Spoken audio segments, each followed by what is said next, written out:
From Anchorage, Alaska to New York City, this is a live look at just one of the memorials to take place today, honoring all the men and women who lost their lives to 9/11. If you look at your screen, the two beams that you see here represent the two towers that fell to the ground that day.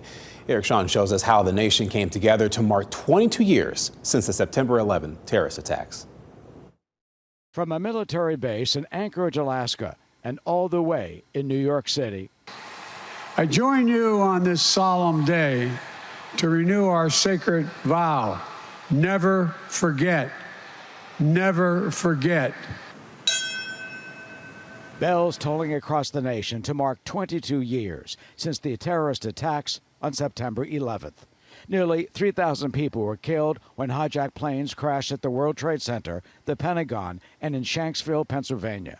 On Monday, the nation paused to reflect and remember. I lost my dad here. Never get used to. In New York City, families of the victims gathered at the World Trade Center site for the somber annual reading of the names. Vice President Kamala Harris flew in to pay her respects to the victims and the first responders. At the Pentagon, a giant American flag was unfurled at sunrise before a ceremony honoring the 184 people killed in the attack there. Defense Secretary Lloyd Austin marked the day by vowing to never forget. The men and women of the Department of Defense will always remember.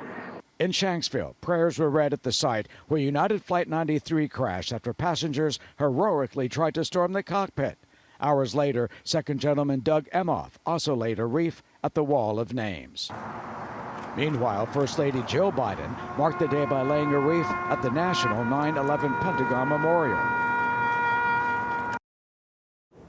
And the North Carolina National Guard held a 9/11 remembrance ceremony this morning at the Joint Force headquarters on Gold Star Drive. A single bugle played as many came out to pay their respect. They paid tribute to those who lost their lives and the heroes who went in to save lives.